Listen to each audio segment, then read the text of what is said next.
I sit here with my arms folded looking like Mr. Clean off of the cleanser bottle. But yeah, those clippers work pretty good.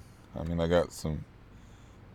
You always miss a couple pieces. It's hard to clip your own hair. I even got a little bit of muscle like Mr. Clean. But anyways, I nutted up and I called my called my doctor. I called my brother yesterday.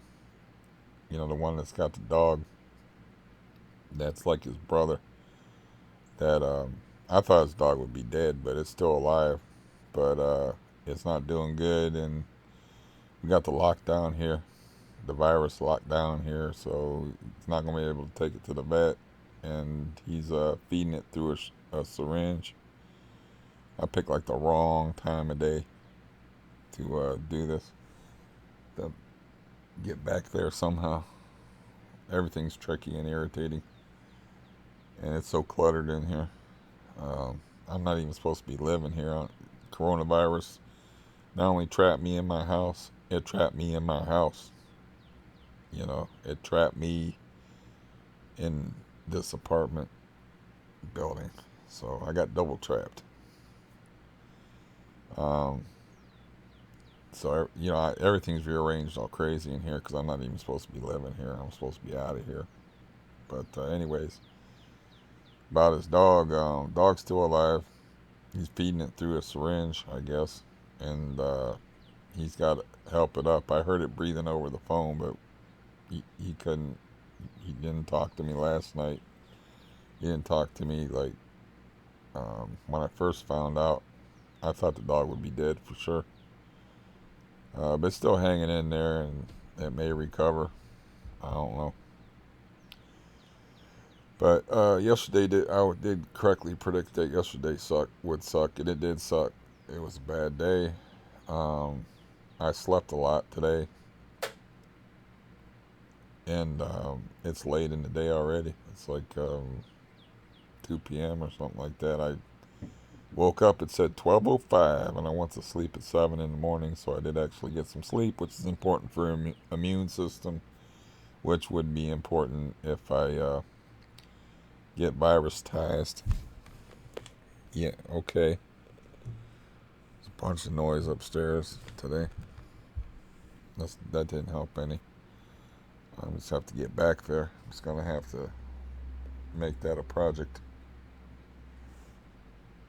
It's hard to explain being me to anybody, but I can't feel my legs right, so I'll have my legs against something and not know it, and it's just too hard to explain.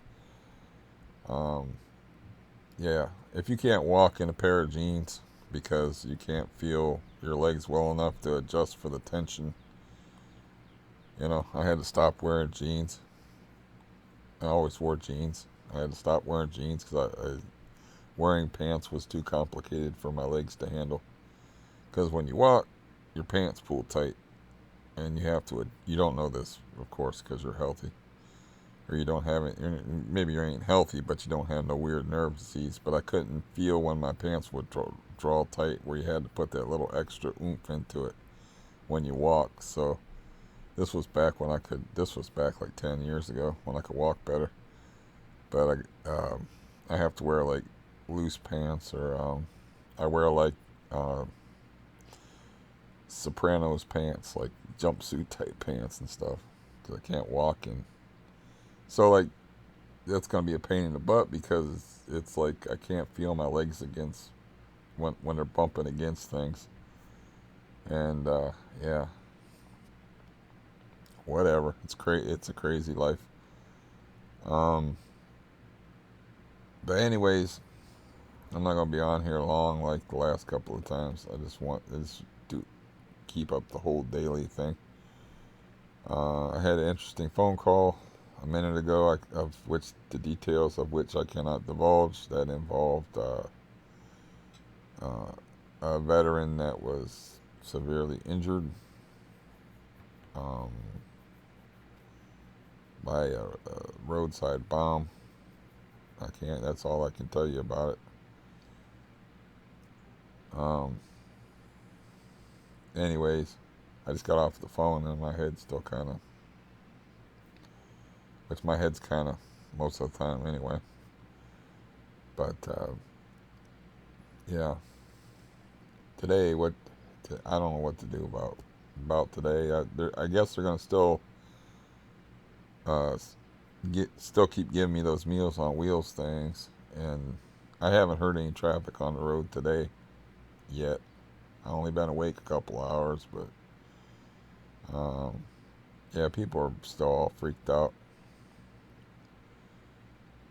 And I learned some things about coronavirus yesterday, which one of the things is like it is extremely unpredictable even when a healthy person catches it. I mean, I can give you a link that'll tell you about the mortality rates from the studies that they do have of it so far. And I'm, right in my thinking.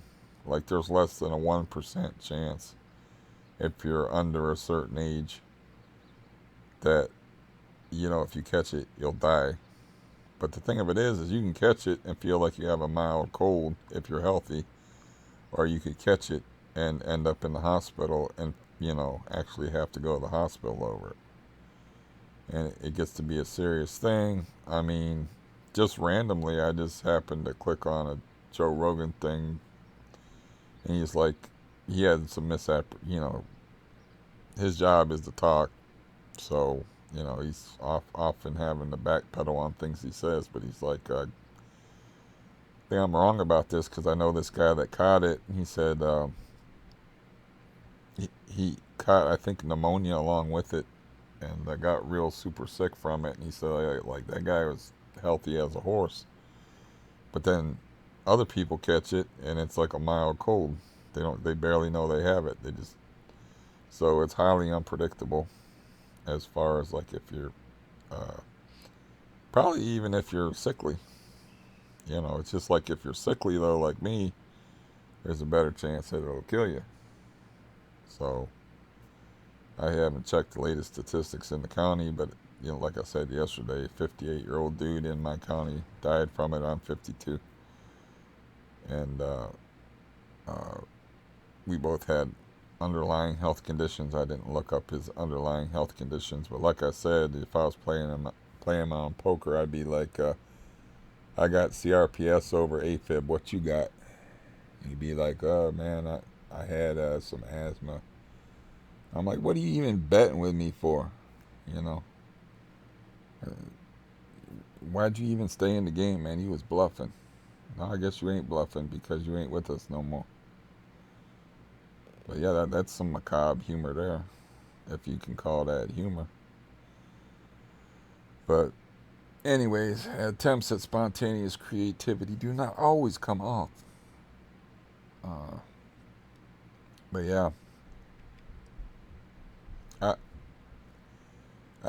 my plans for today is just to get some exercise in because yesterday was the first day like I did nothing. I did nothing yesterday. I didn't even try to walk. It's like that's the first day in months that I didn't even try to walk inside the house even. And yeah, uh, I wanted to lift weights, but I didn't do that. I'm not sure why I didn't do that. But yeah, it's just my goal today is to get my exercise in and carry on. And maybe I'll make that a goal. Hang a sheet up on that window so, I'm not blinding. I'm sure this is a lot of fun to look at. It's not much fun to look at under normal circumstances, but with this light, just wow. Like I come at you with the brilliance of 1,000 suns.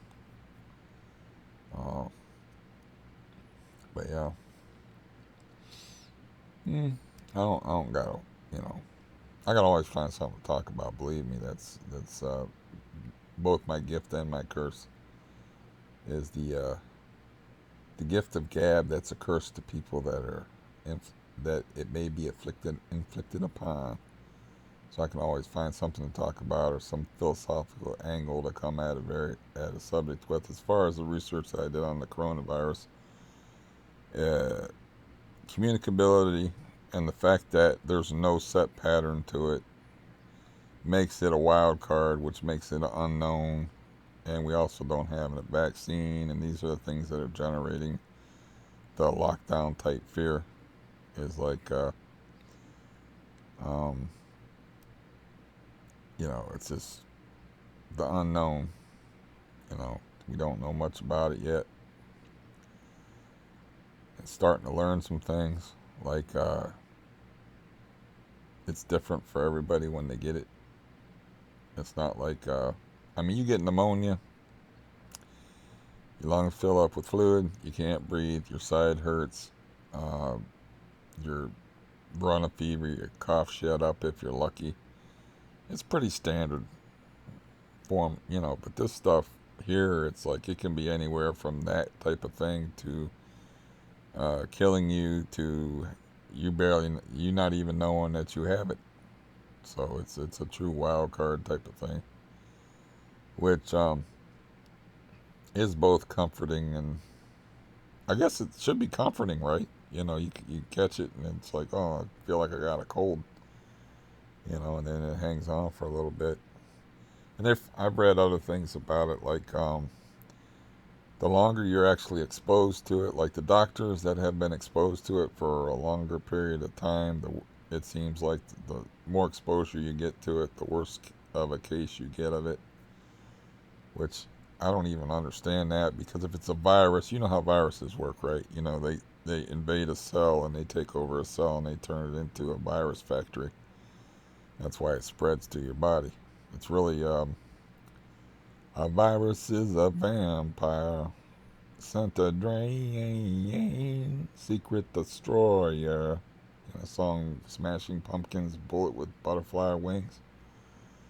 But I learned that in school, like ninth grade biology, how viruses work, and I'm like, damn, they literally attack you cell by cell and turn a cell into a virus factory.